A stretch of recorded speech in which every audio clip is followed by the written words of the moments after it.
안녕하세요. 축구 전문 기자 한준입니다.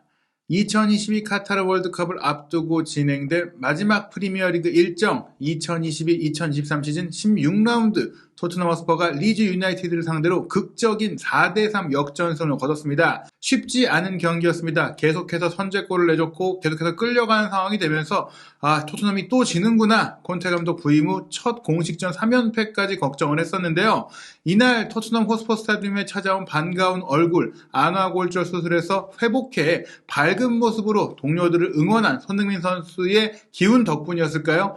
정말 짜릿한, 그야말로 콘테 감독 부임 후 최대의 명승부라고 할 수 있는 승부가 펼쳐졌습니다.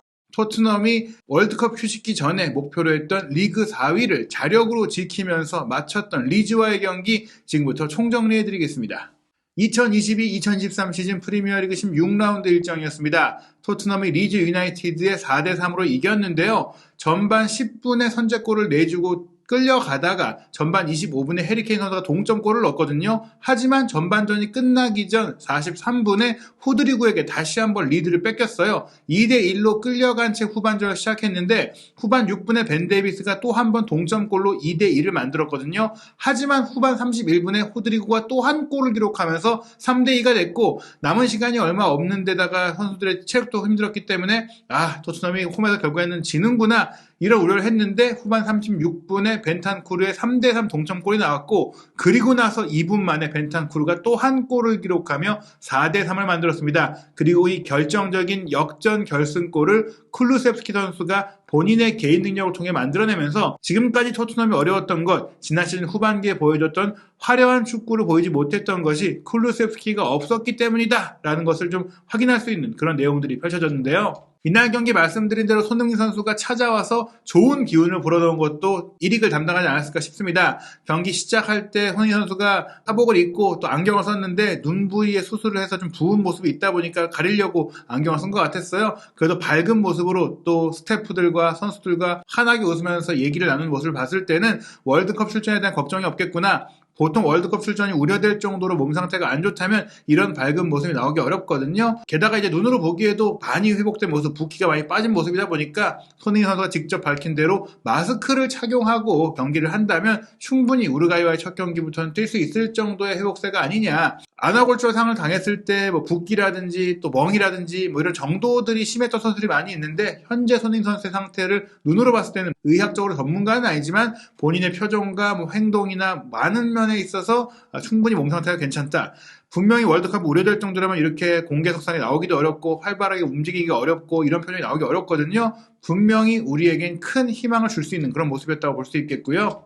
이날 경기 세부기로 살펴보면 토트넘이 55%의 볼 점유율을 가져가면서 주도적인 축구를 했습니다. 슈팅 숫자도 14대 12로 토트넘이 앞섰고 유효 슈팅도 8대 5로 앞섰어요. 기대 득점값도 1.73골로 리즈 유나이티드의 1.21골보다 앞선 경기력을 보였는데 전반전, 후반전 모두 토트넘이 득점 기회를 많이 만들었어요. 다만 역습 상황에서 리즈 유나이티드가 굉장히 날카로운 결정력을 보였기 때문에 토트넘을 상대로 주도골을 가져가는 그런 흐름을 만들 수가 있었던 것이거든요. 이날 경기 선발 명단 살펴보면 일단 토트넘이 최근 고전했던 이유가 쿨루셉스키, 히샬리송, 손흥민 이렇게 핵심 선수들이 차례로 공격 라인에서 빠졌기 때문인데 월드컵 휴식기를 앞두고 치른 이 마지막 경기에서 토트넘은 손흥민 선수가 부상으로 빠지긴 했지만 쿨루셉스키와 히샬리송이 모두 선발로 나와서 케인 선수와 스리톱을 이뤘다는 것만으로도 굉장히 힘을 얻을 수 있게 됐고 또 세세뇽 선수가 부상으로 빠지긴 했지만 페리치 선수가 정상적인 몸 상태로 왼쪽 측면을 차지해주고 또 좋은 킥을 연결해주고 세트피스에서도 좋은 플레이를 보여주다 보니까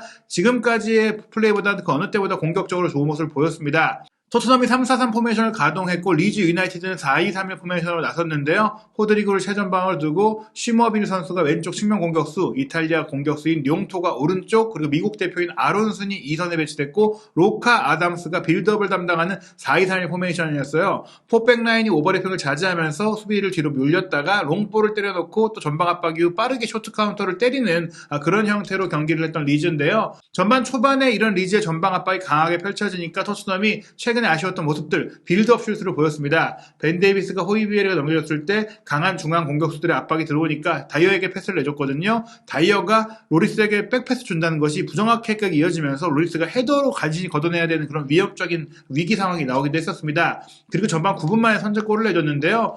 계획된 리즈의 롱볼 플레이에 당했어요. 골키퍼 멜리에가 오른쪽 측면으로 길게 연결한 그 패스, 아담스와 아론슨을 거쳐서 슈머필에게 연결이 됐는데 이 패스가 빠지는 과정 속에 슈머필이 다이어와 1대1로 붙었거든요. 근데 다이어 선수가 슈머필을 상대로 속도에서도 몸싸움에서도 완전히 밀리면서 돌파 이후 슈팅을 그대로 통과시켰고 로릭 선수가 버티고 있었지만 슈팅 자체가 워낙 날카롭게 이어졌기 때문에 구석으로 딱 들어가서 선제골을 내주고 말았습니다. 과정도 과정이지만 무엇보다 다이어 선수가 충분히 대인방어로 막아낼 수 있는 장면이었는데 수비력에 있어서 좀 한계를 보였다는 것이 너무나 아쉬운 장면이었는데요. 시마필 선수 같은 경우에는 리즈 유나이티드 선수로는 사상 최연소로 프리미어리그 4경기 연속골을 넣었습니다. 이날 이제 나이가 21세 13일이었는데요. 최근 리버풀전이라든지 본머스전이라든지 중요했던 결과를 끌어내는 과정 속에 시머필이 이제 리즈의 상승세를 이끈 공격수다 이렇게 볼 수 있겠습니다. 토트넘 역시 좋은 연계 과정을 보이면서 핵심 공격수들이 복귀한 효과를 봤습니다. 전반 18분 특히 이날 경기는 왼쪽 센터백인 벤 데이비스 선수의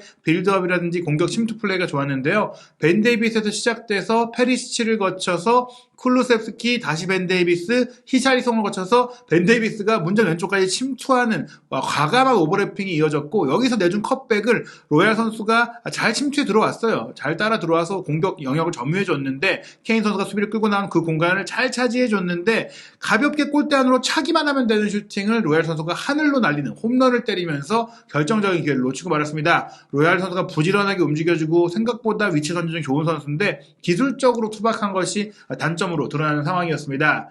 전반 20분에 또 한 번 토트넘 위기가 있었는데요. 벤 데이비스 선수가 이날 공격 가담 많이 했잖아요. 그런데 본인이 전진했을 때 그 뒷공간을 랑글레도 잘 커버를 하지 못했어요. 벤 데이비스의 패스가 차단되자마자 빠르게 리즈 유나이티드가 역습 공격을 펼친 것 다행히 롤스 골키퍼가 이제 1대1 상황을 막아냈기에 망정이지 2대0으로 끌려갈 수도 있는 위기가 펼쳐졌습니다. 그러다가 토트넘은 역시 세트피스에서 강한 모습 보였죠. 전반 25분에 페리시 선수의 코너킥이 날카롭게 이어졌고 멜리의 골키퍼가 펀칭한 것 흐른 공을 케인 선수가 빠르게 강하게 때려 넣으면서 동점골을 넣었는데 사실 랑글레 선수와 멜리의 선수가 충돌했기 때문에 골키퍼 차징이 아닌가 생각을 했지만 랑글레가 먼저 자리를 차지하고 있었다는 판정이 나오면서 정상적인 플레이로 인정이 됐습니다. 하지만 전반 44분 이제 역시 코너킥 상황에서 골을 넣게 되는데요. 코너킥에서 이제 흘러나온 공을 수비수인 쿠퍼가 헤더로 길게 밀어줬고 또 다른 수비수 크리스텐센이 또 한 번 헤더 패스를 연결한 것 호드리구가 수비 뒷공간으로 빠져들면서 강력한 발리 슈팅을 정확하게 때려 넣으면서 2대1을 만들었어요. 잘 쫓아가던 토트넘이 이렇게 결국에는 리드골을 내주고 전반전을 마치게 된 상황이 됐는데요. 그리고 전반 막판까지 토트넘이 공격 기회를 만들기 위한 빌드업을 가져갔습니다. 호이비엘의 기점 패스를 케인이 받아서 2선으로 내려온 가운데 로얄 선수의 침투에 맞춰서 스루 패스를 넣어줬고 로얄 선수의 패스가 히샬송에게까지 이어졌지만 히샬송 선수의 마무리 슈팅을 수비수가 빈 골문 앞에서 걷어내면서 또 처리하는 그런 상황이 나왔습니다. 어찌됐거나 최근의 경기들과 비교했을 때는 토트넘의 공격력이 많이 살아난 모습이었는데요. 후반전 7분 빠르게 토트넘이 동점골을 넣으면서 또 한 번 역전승의 희망을 살렸습니다. 로얄 선수의 스루인이 크루세스키에게 연결이 됐거든요. 여기서 벤탄쿠르가 수비를 유인하면서 공간을 열어줬고 크루세스키 선수가 특유의 오른쪽 측면을 무너뜨리는 개인 기술로 돌파했고 여기서 컷백 내준 것을 케인 선수가 슈팅했는데 골키퍼가 막아냈거든요. 흐른 공을 빠르게 벤 데이비스 선수가 정확하게 논소 슈팅으로 연결하면서 골망을 흔들어서 2대2가 됐어요. 크루세스키 선수가 공격 포인트를 올리지 못한 상황이지만 결정적인 그 문전에서 좁은 상황에서 무에서 유를 창조하는 것 같은 그런 개인 능력을 보여줬기 때문에 부상 복귀의 효과를 봤다고 할 수 있겠고요. 콘테 감독은 후반 12분에 체력을 좀 보강했습니다. 랑글레와 로얄을 빼주고 산체스와 도어티를 투입하면서 특히 도어티를 투입해서 측면에서의 공격을 조금 더 세밀하게 다듬는 시도를 했는데요. 그리고 나서 토트넘의 공격이 더 좋아졌어요. 후반 18분에는 히샬리송의 스루 패스를 클루세스키가 받아서 문전까지 치고 들어가 시도한 슈팅이 아쉽게 옆으로 빗나갔고 후반 23분에는 히샬리송 선수가 아무래도 부상 복귀 이후 오랜만에 선발 출전을 했기 때문에 체력이 좀 힘들었었고 비수마를 투입해서 중앙 지역을 튼실하게 다지는 그런 교체가 이루어졌습니다. 그런 가운데 후반 32분에 토트넘이 또 한 번 이제 끌려가게 되는 상황이 됐는데요. 조금 아쉬운 상황이 있었어요. 벤탄쿠르 선수가 리즈 선수와 충돌해서 넘어졌을 때 파울이 아닌가 싶었는데 그대로 경기가 진행이 됐거든요. 그런 가운데 샘 그린우드의 스루 패스를 받은 호드리그 선수가 또 문전 왼쪽을 파고들어서 정확하고 날카로운 슈팅을 구석으로 때려 넣으면서 3대2를 만든 것입니다. 하지만 토트넘도 빠르게 반응했어요. 후반 36분에 도어티 선수가 오른쪽 측면에서 올린 날카로운 크로스 패스가 리즈 수비수 쿠퍼의 헤더 커트에 막히긴 했지만 흘러나온 공을 벤탄쿠르가 또 한번 강하게 바로 때려 넣으면서 3대3 동점을 만들었습니다. 벤 데이비스 선수도 수비나 골키퍼가 맞고 나온 슈팅을 빠르게 때려 넣어서 골을 만든 것처럼 토트넘이 이렇게 흐른 공을 빠르게 중거리 슈팅으로 때리는 연습을 했던 것 같습니다. 게다가 벤탄쿠르 선수가 본머스전도 기가 막힌 역전극의 주인공이었는데 이번에도 골을 기록하면서 프로 데뷔 후 가장 좋은 그 득점 페이스를 보이고 있는 게 아니냐 싶은 상황이었는데요. 이 골에 이어서 후반 38분에는 역전골까지 나오면서 그야말로 토트넘에서 드라마가 펼쳐졌습니다.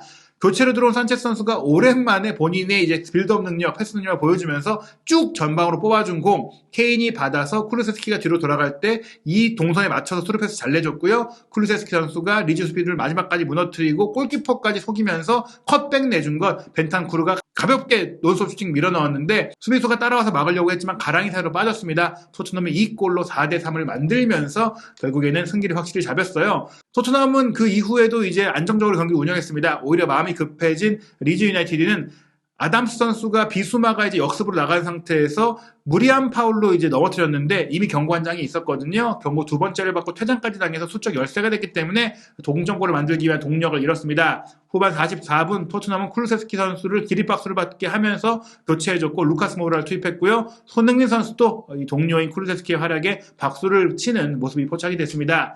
이날 승리를 통해 말씀드린 대로 토트넘은 콘테 감독이 원했던 월드컵 식기 전까지 챔피언스리그 진출권이 4위를 유지하고 챔피언스리그 16강에 진출하는 1차 목표를 달성했는데요.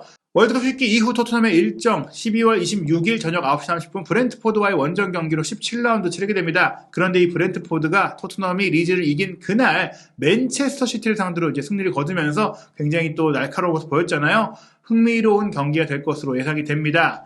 말씀드린 대로 프리미어리그는 월드컵 기간 6주 동안 휴식기를 갖게 되고요. 이제 11월 21일 월요일 오전 1시 30분에 카타르와 에콰도르의 경기로 월드컵이 시작됩니다. 월드컵 조별리그 1차전 일정을 쭉 살펴보면 잉글랜드와 이란의 경기가 11월 21일 월요일 밤 10시 펼쳐지고 아주 크게 주목을 받고 있는 경기라고 할 수 있겠고요. 메시 선수가 자신의 마지막 월드컵의 우승을 노리는 상황인데 11월 22일 화요일 저녁 7시에 아르헨티나와 사우디아라비아가 경기합니다. 이웃 일본은 죽음의 조에 속했죠. 2조에서 독일과 첫 경기를 치르는데 11월 23일 수요일 밤 10시에 경기하고요. 한국의 첫 경기는 11월 24일 목요일 밤 10시 우루과이와의 경기인데 벤탄쿠르 선수와 손흥민 선수가 맞대결을 펼치게 돼요. 벤탄쿠르 선수가 토트넘의 영웅으로서 참 좋은 활약을 펼치는 건 좋았는데 우루과이에서는 그런 활약을 펼치지 않기를 바라야 되는 상황이 될 것 같습니다.